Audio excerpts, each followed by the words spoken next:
راست نشریات کی سنی اتحاد کونسل کی درخواست منظور، سپریم کورٹ نے مخصوص نشستوں پر محفوظ فیصلہ سنا دیا۔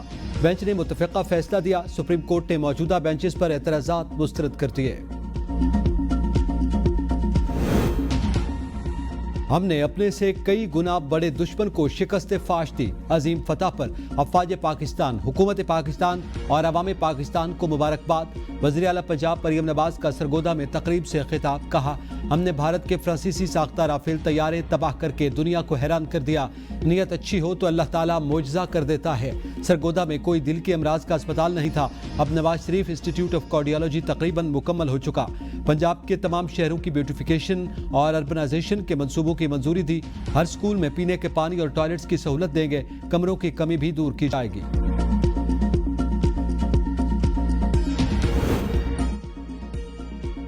خضدار حملے میں شہید ہونے والی طالبات کی تعداد 4 ہو گئی۔ شدید زخمی 8ویں جماعت کی طالبہ سحر سلیم زخموں کی تاب نہ لاتے ہوئے شہید ہو گئی۔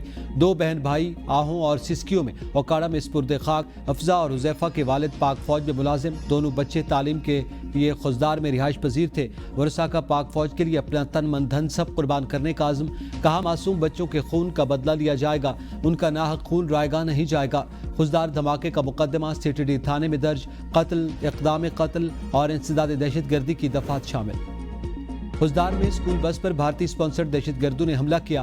میدان جنگ میں ذلت آمیز شکست اور ہزیمت کے بعد بھارت بزدلانہ کارروائیوں پر اتر آیا۔ سیکیورٹی ذرائع کے مطابق خضدار حملے کی منصوبہ بندی بھارت میں کی گئی، جسے بلوچستان میں پراکسیز نے منطقی انجام تک پہنچایا۔ بھارت بلوچستان اور خیبر پختونخوا میں دہشت گردی اور بدامنی پھیلانے کے لیے بھارتی پراکسیز کا استعمال کر رہا ہے۔ بھارت کو اپنی شکست سے سیکھنا چاہیے۔ دورہ چین کے دوران دہشت گردی کا معاملہ زیر بحث آیا۔ نائب وزیر اعظم اور وزیر خارجہ اسحاق ڈار کا سینٹ سے خطاب، کہا بھارت کی پراکسی وار سے متعلق ہمیں اپنے مستقبل کا لائحہ عمل طے کرنا ہوگا۔ خضدار میں بچوں پر بزدلانہ حملے کی مذمت کرتے ہیں، دہشت گردی کے معاملے پر مل بیٹھ کر لائحہ عمل بنانا ہے۔ افریقی ممالک کے ساتھ ہمارے گہرے تعلقات ہیں۔ پاکستان اقوام متحدہ کی امن فورس کا اہم رکن ہے۔ سید عاصم منیر کو فیلڈ مارشل کے بیجز لگانے کی تقریب آج ہوگی۔ خصوصی تقریب آج شام 8 بجے ایوان صدر میں ہوگی۔ ذرائع کے مطابق شام 7 بجے مہمانوں کی آمد کا سلسلہ شروع ہوگا۔ تقریب کے دوران سید عاصم منیر کو فیلڈ مارشل کے بیجز لگائے جائیں گے۔ تقریب میں وزیر اعظم شہباز شریف، وفاقی وزراء سمیت سول اور عسکری شخصیات شرکت کریں گی۔ پاک بھارت کشیدگی میں تکبر کے دیوتا کو شکست ہوئی۔ پہلگام واقعے کی بنیاد پر پاکستان پر حملہ آور ہونے کے پیچھے ایک شدت پسند سوچ کار فرما ہے۔ سینیٹر انوار الحق کاکڑ کا سینیٹ اجلاس میں اظہار خیال، کہا خضدار میں معصوم بچوں کی شہادت کا دلخراش واقعہ پیش آیا۔ عاصم منیر کو فیلڈ مارشل بنانے پر وزیر اعظم کو خراج تحسین پیش کرتے ہیں۔ عرفان صدیقی بولے خضدار میں معصوم بچوں کو بے دردی سے شہید کیا گیا۔ خضدار میں بربریت کو کوئی نام دینا مشکل ہے، پتہ نہیں یہ لوگ کون سے حقوق کی جنگ لڑ رہے ہیں۔ دہشت گردانہ کارروائیوں میں بھارت ملوث ہے۔ بھارت دہشت گردوں کو اسلحہ اور وسائل فراہم کر رہا ہے۔ دہشت گردوں کو کچلنے کے معاملے پر اب دو رائے نہیں ہونی چاہیے۔ بھارت نے ہمارے بچوں پر کل ایک اور گھٹیا طریقے سے حملہ کیا۔ ہمارے فیلڈ مارشل نے حکم دیا تھا کہ ان کے ٹارگٹس کو لاک نہ کیا جائے۔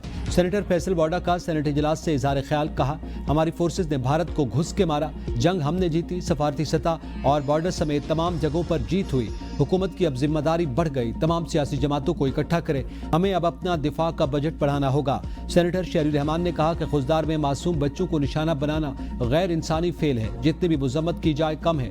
پاکستان نے ہمیشہ دہشت گردی کی مذمت کی، دہشت گردوں کے خلاف سخت آپریشن ہونا چاہیے۔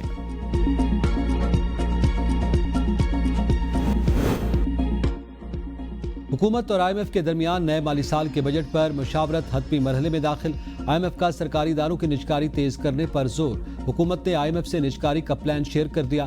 وزارت خزانہ حکام کا کہنا ہے کہ رائٹ سائزنگ کا عمل دسمبر 2025 تک مکمل کر لیا جائے گا۔ بریفنگ میں بتایا گیا کہ قومی ایئر لائن کی نجکاری کی راہ میں حال رکاوٹیں دور کر دی۔ پی آئی اے کی نجکاری اسی سال مکمل ہونے کی امید۔ ٹیکس واجبات، منفی ایکویٹی سے متعلق سرمایہ کاروں کے تحفظات دور کر دیے۔